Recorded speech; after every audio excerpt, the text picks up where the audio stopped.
Campo, hein? Desde 2020. Como é que tá lá? Será que é igual a gente, irmãos, né? Voltar para a Índia depois de algum tempo fora. Quando eu volto lá para Lambari, eu falo, uma loja nova. Quem sabe, né, reverendo? Nós vamos ouvir o nosso irmão. Quero chamar o irmão, por favor, que vem aqui. Nós vamos orar pela vida dele. Sua esposa também está, vou deixar que ele apresente. Nosso irmão já esteve aqui na igreja. Nós o conhecemos num curso da PMT que nós tivemos aqui sediado na nossa igreja. Eles estiveram conosco participando do curso da PMT e depois estiveram na nossa EBD, mas tudo em processo de preparação. Agora, meu irmão, tem data para ir para o campo. Agora tem que ir, hein, Giovana? Agora, e nós vivemos tão recentemente, né? Todo esse processo com o reverendo Tamar, estamos vendo agora os irmãos servindo ao Senhor assim. Vamos orar pela vida dele, para que ele nos ministre a palavra de Deus. Oremos, irmãos. Pai de amor, nós te louvamos, Pai, pela boa oportunidade de servi-lo. E essa noite nós queremos ouvir instrução do Senhor, Pai. Nossas vidas são frágeis, Deus, e nós precisamos do nosso Mestre nos conduzindo a todo tempo. Fala, Senhor, por meio do teu servo. Ilumina o seu entendimento, Pai, para nos comunicar a palavra. Quebra, Senhor, o nosso coração embrutecido pelo pecado, para que nós ouçamos, Deus, e nós amemos o Senhor, e a nossa vida produza frutos dignos daqueles que temem o teu nome. Fala ao nosso coração nesta noite. É o que nós clamamos, no nome de Cristo Jesus, o nosso Senhor. Amém, Pai. Obrigado, reverendo. Graça, misericórdia e paz da parte de Deus, nosso Pai, e de Jesus Cristo, seu Filho, nosso Salvador. Uma boa noite a todos vocês. É uma alegria poder retornar a esta igreja, aqui a primeira de Guarulhos. E eu dizia para o presbítero Lucas, a quem também eu já aproveito para agradecer, a gente está sempre se falando, né? Ele tem sido essa ponte aí para estarmos aqui. Eu dizia para ele que aqui, nessa data, né, hoje vocês são a primeira igreja na qual estamos abrindo a nossa agenda de 2024. Então, esse trabalho de mobilização oficialmente agora é a primeira vez esse ano aqui com os irmãos fechando essa parceria com o nosso projeto. E eu louvo a Deus por isso. São muitos desafios de verdade, em pouco tempo, porque você sabe perfeitamente que depois que você coloca uma data, seja para qual for o compromisso, né, uma mudança, uma viagem, né, outubro está logo ali na esquina. Então, a gente louva muito a Deus por estar com os irmãos aqui, e sei que vocês estarão caminhando conosco nessa trajetória. No segundo momento, depois ao final, a gente vai estar falando um pouco mais sobre o projeto e sobre a Índia em si, não é? E eu queria, nesse momento, então, convidar os irmãos para nós meditarmos na palavra do Senhor, e, para isso, abrir a sua Bíblia no livro de Atos dos Apóstolos, no capítulo 20.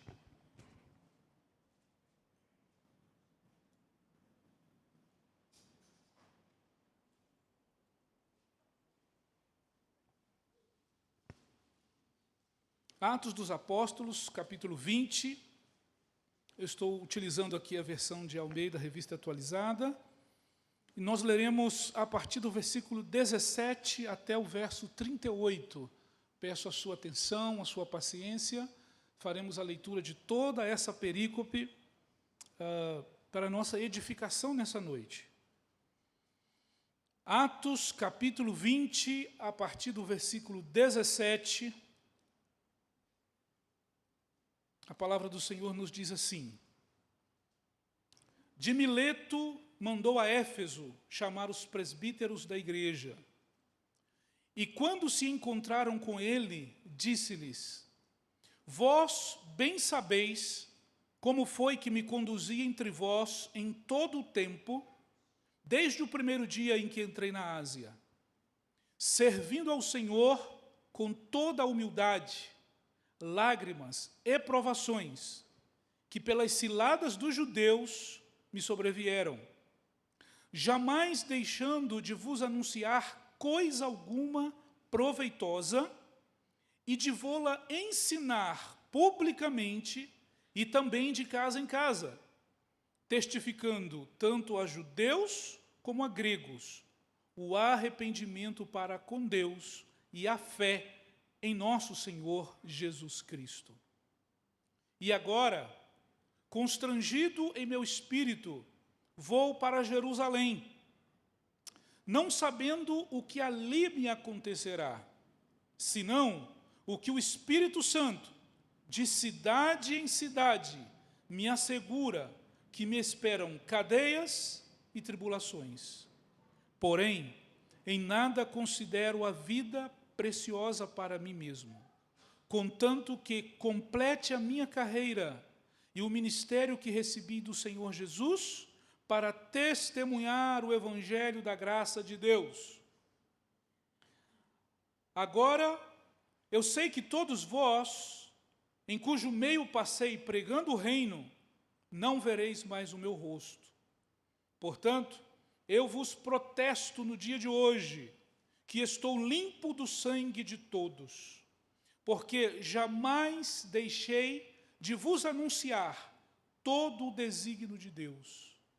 Atendei por vós e por todo o rebanho sobre o qual o Espírito Santo vos constituiu bispos para pastoreardes a igreja de Deus, a qual ele comprou com o seu próprio sangue. Eu sei que depois da minha partida, entre vós penetrarão lobos vorazes, que não pouparão o rebanho, e que dentre vós mesmos se levantarão homens falando coisas pervertidas para arrastar os discípulos atrás deles. Portanto, vigiai, lembrando-vos de que, por 3 anos, noite e dia, não cessei de admoestar com lágrimas a cada um.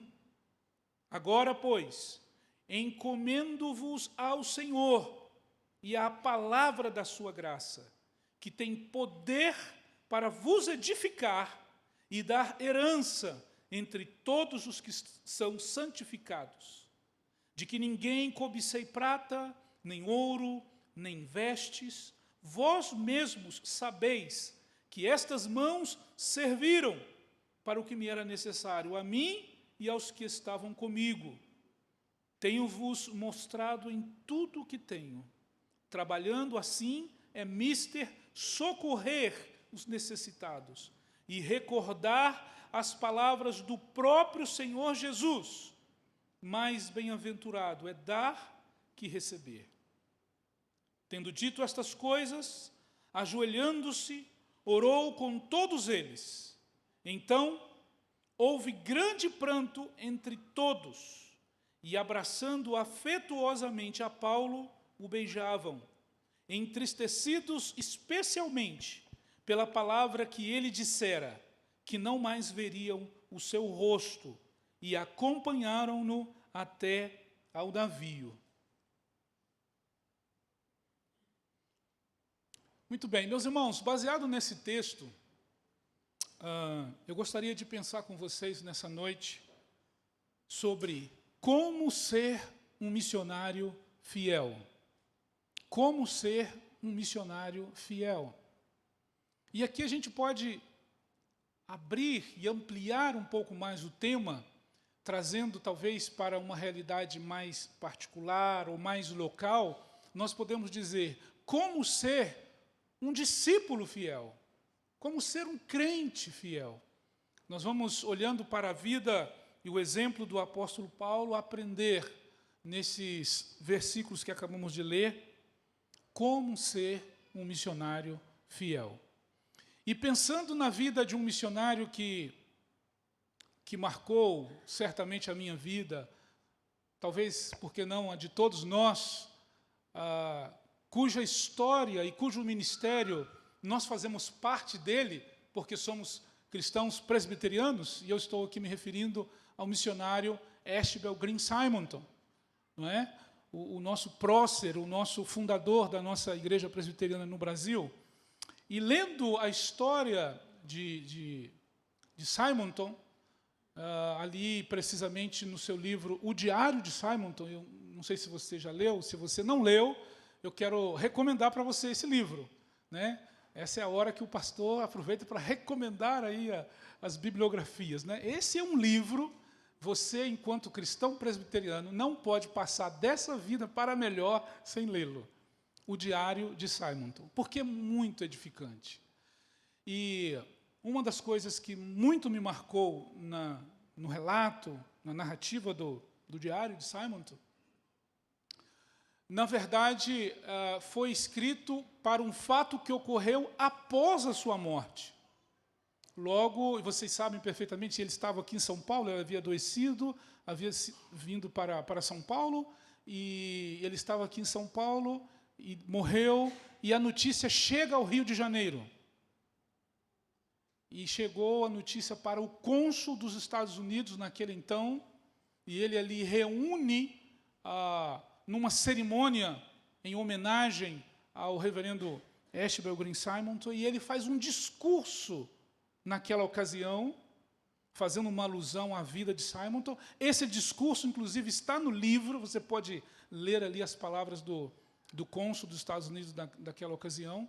E algo que chamou muito a minha atenção foi nas palavras que ele colocava, dizendo que, e são essas suas palavras, nós que tivemos o privilégio de conviver com o Dr. Simonton, podemos dar testemunho de que ele vivia o que ele pregava. Então, naquele sermão que ficou célebre ali, ficou bem marcado, eu não tenho certeza, não me lembro se há algum registro disso, pelo menos no livro ali não menciona nada, se o cônsul era presbiteriano, se ele era convertido. Eu não sei se em outras biografias vai aparecer esse detalhe, mas ele ressalta que o missionário Simonton vivia o que pregava, dava testemunho de cristão, era um exemplo de um homem temente a Deus. E isso me marcou muito, meus irmãos, quando li, não uma, duas, três vezes o livro, porque essa palavra que nós acabamos de ler aqui, e o apóstolo Paulo, ele vai falar exatamente isso, dessa necessidade do cristão, especialmente do obreiro, do missionário, que está mais em evidência devido à sua função, seu trabalho, dar bom testemunho. E quando eu olho para o texto, nas palavras que Paulo ele dirige aqui aos líderes, aos presbíteros, como o versículo 17 diz, de Mileto mandou a Éfeso chamar os presbíteros da igreja. E aí, quando ele começa, então, a exortar, a orientar esses irmãos, num sermão que foi muito emotivo, um sermão, um encontro, uma reunião que foi carregada ali de amor e de emoção, Paulo começa a sua exortação dizendo, versículo 18, quando se encontraram com eles, disse-lhes, vós bem sabeis como foi que me conduzi entre vós. E isso, então, me leva ao primeiro tema, ao primeiro ponto, de como ser um missionário fiel. Um missionário fiel é aquele que dá um testemunho irrefutável. O missionário fiel é aquele que dá um testemunho irrefutável. Então, Paulo chama a atenção dizendo, vocês sabem, vocês viram, vocês vivenciaram, nós convivemos um longo período de tempo juntos, noite e dia. Não foi que alguém contou para vocês, não foi que vocês souberam por terceiros, senão que vocês viram a minha conduta, vocês me conheceram, não é? Vocês sabem como me conduzi entre vós. E não apenas no início, quando chegou, e não apenas a metade do tempo que ali esteve, mas o verso diz, em todo o tempo, desde o primeiro dia em que entrei na Ásia. Vocês sabem.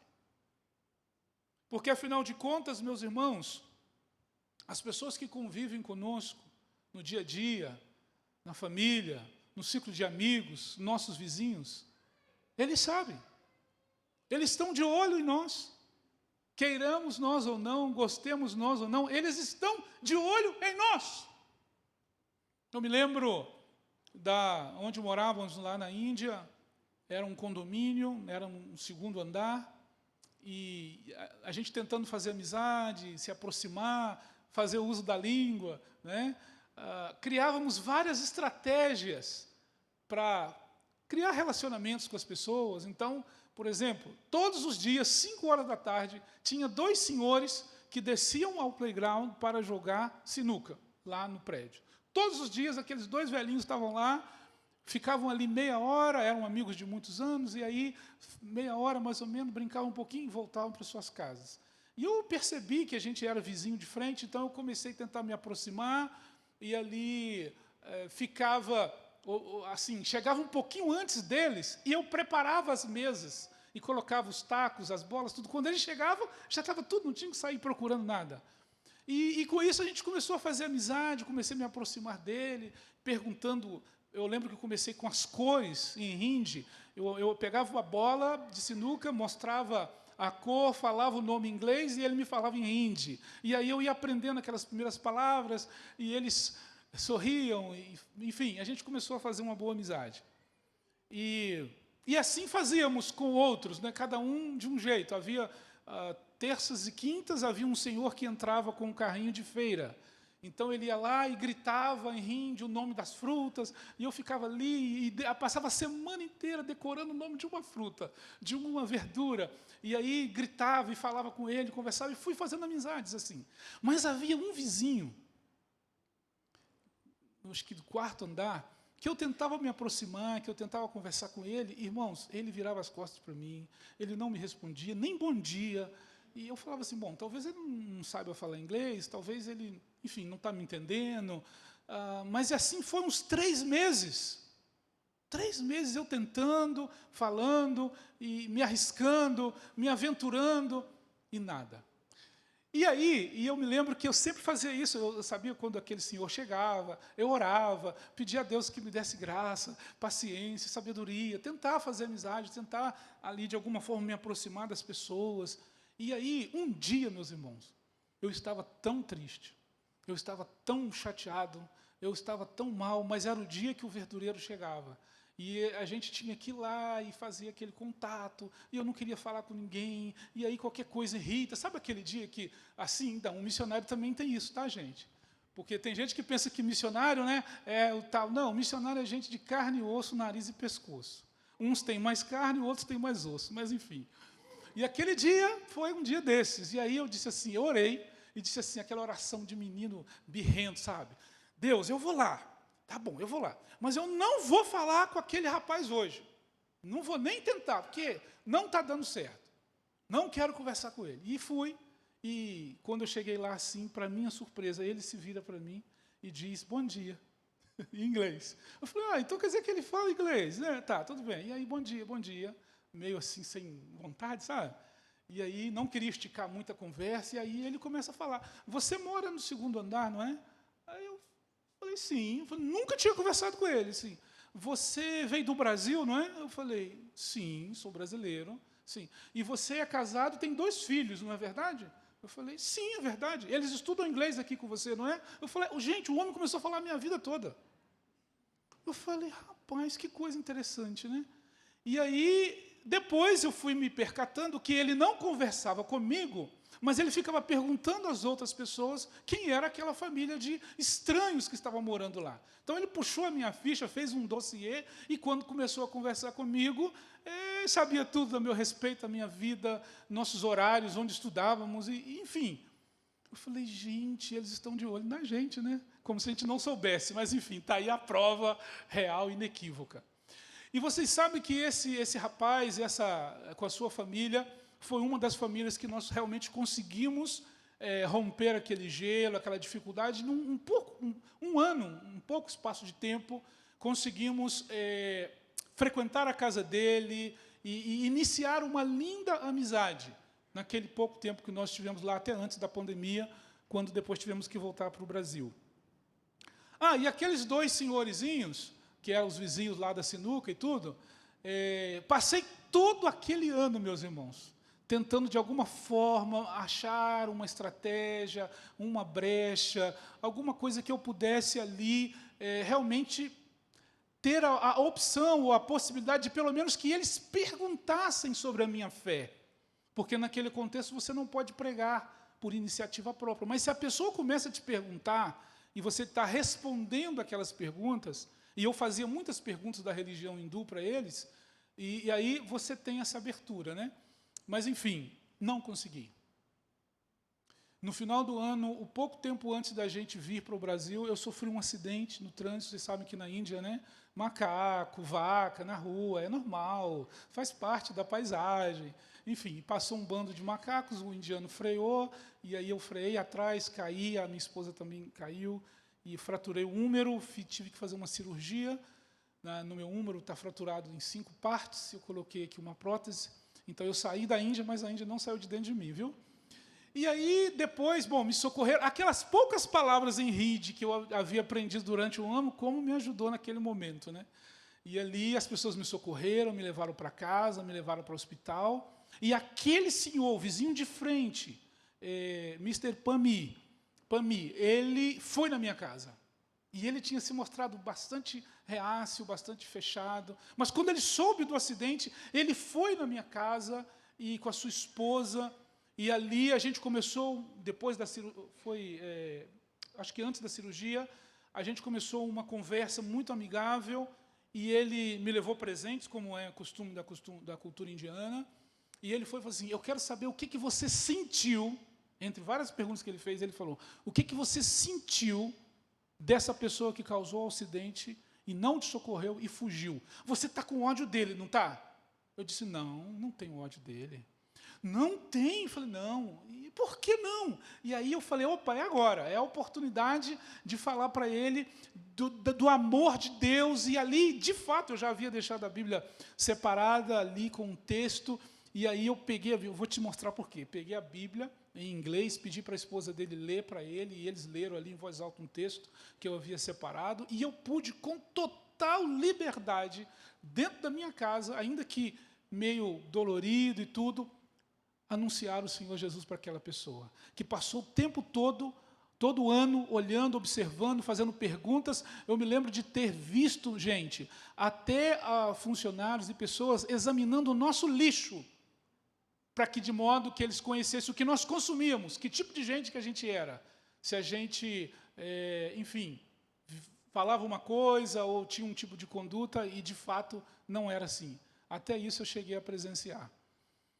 Resumindo, as pessoas estão de olho em você. As pessoas estão observando a sua conduta. Sabem que você vem aos domingos para a igreja, mas os olhos também acompanham durante a semana, ali na sua faculdade, no seu trabalho. E pensando nisso, eu queria te perguntar, como tem sido o seu testemunho, meu irmão, minha irmã? Você tem dado um testemunho de crente? Você tem honrado o nome do Senhor? Você tem, de fato, vivido uma vida na qual você possa dizer, como disse Paulo, vocês sabem como foi que eu me conduzi? Como tem sido a sua conduta, crente? Um verdadeiro discípulo do Senhor, um verdadeiro e uma verdadeira mulher e homens de Deus, vivem uma vida de um testemunho irrefutável.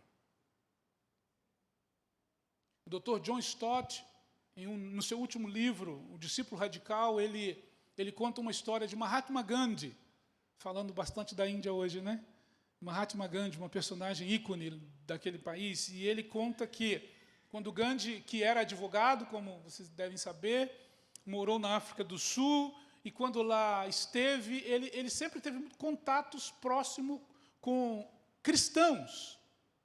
E ele sempre teve interesse, e ali ele era um leitor ávido, então, de alguma forma, ele sempre estava procurando conhecer alguma coisa. E, de fato, eu já li a autobiografia, e ele conta esse episódio, de que ele realmente teve um interesse de se aproximar da Bíblia, da igreja, de Deus, mas as pessoas, os cristãos com os quais ele convivia, realmente, e infelizmente, não davam um bom testemunho de crente. Questões culturais, questões diversas aí que influenciaram na coisa, mas, enfim, eles não refletiam, de fato, a luz de Cristo. E isso, então, foi uma pedra de tropeço. E Mahatma Gandhi diz, então, que se os cristãos vivessem de verdade como o seu Cristo, dizia ele, a Índia se renderia aos seus pés. Mas o problema do cristianismo, dizia Gandhi, não era o Cristo, eram os seus cristãos. E isso nos faz pensar, meus irmãos, na nossa conduta, no nosso testemunho. Como ser um missionário fiel? Com um testemunho irrefutável. Perceba que Paulo, no versículo 18, então, ele chama a atenção para a sua conduta pessoal. Mas ele também mostra no versículo 18, desde o primeiro dia até o último dia, falando sobre coerência, falando sobre constância e sobre firmeza. E ainda, o testemunho dele também era um testemunho abrangente. Era um testemunho que rompia as barreiras culturais, porque ele menciona no versículo 21, você pode acompanhar comigo, no versículo 21, testificando tanto a judeus como a gregos, como a gentios. Então, a conduta do apóstolo era uma conduta tão ilibada, um testemunho tão irrefutável, que traspassava barreiras étnicas, culturais, e era um testemunho abrangente. De novo, eu insisto com a pergunta: como tem sido o seu testemunho? Nós acabamos agora o ano de 2023, muitas pessoas têm o costume saudável de fazer retrospectivas e também planificar o ano de 2024, que está começando, né? Já aproveito também para desejar a todos vocês um ótimo ano novo, em nome de Jesus, e que você coloque aí entre as suas metas, entre os seus desafios para esse ano, coloca aí esse pontozinho na sua agenda para 2024, sobre o testemunho pessoal, o testemunho de vida, o testemunho cristão. Que Deus nos abençoe com graça, de maneira que as pessoas possam olhar para nós e de verdade ver Jesus brilhando em nossas vidas. Que nós possamos de verdade honrar o nome do Senhor Jesus e viver em santidade, de tal maneira que um dia, num diálogo, numa conversa, num momento, quem sabe, de evangelização, ou seja qual for a circunstância, você poder dizer para esse seu amigo, para esse seu familiar: você me conhece. Você me conhece, você sabe como tem sido a minha conduta. Portanto, imite a minha fé. Como ser um missionário fiel? Dando um testemunho irrefutável. Mas, em segundo lugar, meus irmãos, o texto da palavra de Deus aqui nos mostra, olhando para o exemplo de Paulo, que um missionário fiel também é aquele que serve ao Senhor. Versículo 19, na continuidade do sermão, Paulo diz: vocês bem sabeis como me conduzi.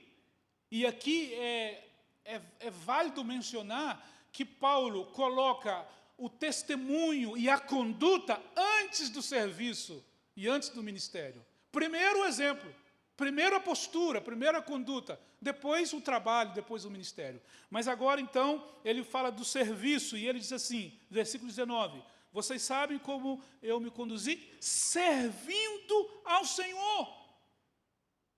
Como ser um missionário fiel? O missionário fiel é aquele que serve de maneira impecável ao seu Senhor. E esse é o primeiro ponto. Paulo tinha isso muito presente, que ele servia ao Senhor. Paulo não servia a uma tradição. Paulo não servia ao colégio apostólico. Paulo não servia a homem algum. Ele sabia quem era o seu Senhor, ele sabia quem o havia recrutado, ele sabia quem o havia treinado, ele sabia a quem ele teria que prestar contas. Servia ao Senhor. Nós precisamos ter isso muito presente, meus irmãos. Não apenas na obra missionária, mas também na obra local, na igreja, no dia a dia. Se nós tivermos muito presentes que, seja lá o que nós fizermos na igreja, nós estamos fazendo para o Senhor e não para o reverendo Lucas, Estamos trabalhando para o Senhor e não para o conselho da igreja? Estamos trabalhando para o Senhor e não para a Igreja Presbiteriana do Brasil? Meus irmãos, eu tenho certeza que isso vai ser um desafio, mas também vai ser um alento, vai ser um fomento para que nós façamos melhor e com mais excelência para a glória de Deus, porque é ao Senhor a quem nós estamos servindo. Esse é o grande desafio.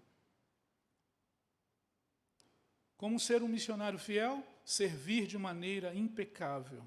Paulo, ele usa aqui a palavra doulos, escravo. Ele tinha essa consciência, e ele vai dizer isso em várias das suas epístolas, aqui mesmo em Romanos 1:1, quando ele começa escrevendo, ele começa dizendo, eu, Paulo, servo de Jesus Cristo, e em várias outras epístolas ele se coloca nessa postura, nessa posição de escravo, daquele que serve totalmente ao seu Senhor e que está à sua disposição. Então isso fala sobre a natureza do serviço também. Ele servia ao Senhor. E aí ele vai mencionar 3 palavrinhas interessantes que aparecem no texto, né? Humildade, lágrimas e, como se não bastasse, provações. Faz parte do pacote. Faz parte do kit, não é? Mas, meus irmãos, que bênção é poder saber que aquele mesmo Senhor que nos ordenou, que nos deu o ID, aquele mesmo Senhor disse também que estaria conosco todos os dias. E Jesus disse, o Pai, Ele está comigo, Ele cuida de mim, o Senhor Jesus mesmo testificou disso. Não me tem deixado só, porque eu faço sempre a sua vontade. Então é um maior exemplo para nós, ainda que tenhamos que enfrentar as lágrimas, as provações, mas nós precisamos ter esse exemplo a seguir do nosso Senhor Jesus Cristo, servir a Ele de maneira impecável. Como tem sido o seu serviço ao Senhor? Como foi durante o ano de 2023? Como você tem se preparado para servir esse ano? O desafio da palavra de Deus é para que sejamos servos fiéis, dispenseiros fiéis, e à altura do padrão da exigência do nosso trabalho é que ele seja feito com excelência, de maneira impecável. Mas, finalmente, como ser um missionário fiel, em terceiro lugar, um missionário fiel, um crente fiel, ele se empenha em completar a carreira de forma incomensurável. Leia comigo o versículo 24, por favor. Paulo disse, porém, em nada considero a vida preciosa para mim mesmo, contando que complete a minha carreira e o ministério que recebi do Senhor Jesus, para testemunhar o evangelho da graça de Deus. Esse é o nosso grande desafio, meu irmão. Não apenas começar a carreira, não apenas chegar até a metade dela, mas completar a carreira. Será que Paulo conseguiu completar a sua carreira? Será que ele conseguiu alcançar o seu objetivo? Leia comigo, por favor, 2 Timóteo, no capítulo 4, a partir do versículo 6. 2 Timóteo, capítulo 4, a partir do versículo 6, está escrito, quanto a mim, estou sendo já oferecido por libação, e o tempo da minha partida é chegado. Verso 7. Combati o bom combate, completei a carreira e guardei a fé. Aquilo que ele se havia proposto lá no início do seu ministério, no decorrer do seu ministério, ele pôde, depois, no final, olhando pelo retrovisor, ele pôde então dar o seu testemunho dizendo, consegui completar a carreira. Meu irmão, esse é o desafio que eu trago para a minha vida. Essa é a terceira vez que nós vamos regressar à Índia. A primeira vez foi em 2016, depois em 2018, veio a pandemia, bagunçou todo o projeto, revirou todo de cabeça para baixo, voltamos para o Brasil. Estamos indo pela terceira vez. Não sei como vai ser. Não sei se tudo aquilo que a gente organiza, planeja, pesquisa, estuda e se empenha, vai ser executado tal e qual. Mas o que está no nosso coração de objetivo, de propósito, de meta, é cumprir a carreira até o fim, para a glória do Senhor Jesus. Que esse seja também o desejo do seu coração. E, de novo, já que estamos começando esse ano de 2024, que aí nos seus planos, nos seus agendamentos, na sua planilha, que você tenha isso muito bem definido. Ser fiel e completar a minha carreira. Eu queria, de novo, na conclusão, retornar e mencionar novamente o diário de Simonton. E lá no finalzinho, nós encontramos alguns registros de momentos da vida dele, quando jovem, mesmo antes de sair dos Estados Unidos, mesmo antes de vir para o Brasil, ele também teve momentos de reflexão, de preocupação. Ele se preocupava em ser um missionário fiel e servir a Deus de maneira impecável. Veja algumas de suas anotações. Simonton escreveu assim, uma nota do dia 3 de agosto de 1859. Tive novas experiências de minha própria fraqueza e impotência, e também da necessidade da graça divina. Estou buscando experiências mais profundas das coisas divinas. Preciso cultivar a minha própria piedade, ou nada poderei fazer pelos outros. Sou tão vazio de amor de Cristo e ódio ao pecado, que temo haver algo errado comigo, e que pouco poderei fazer aqui. Deus é santo e eu não sou. Irá Ele usar tal instrumento? Isso é um momento de profunda reflexão, de oração. Naqueles momentos de intimidade com Deus, ele registrou isso no seu diário. Uma outra nota que também serve para que nós pensamos nessa noite como ser um missionário fiel.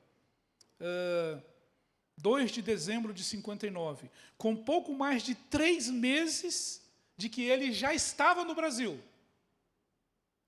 Simonton escreveu, sinto fortemente que preciso ter um conhecimento mais claro de Cristo e um senso perceptível de sua presença e amor.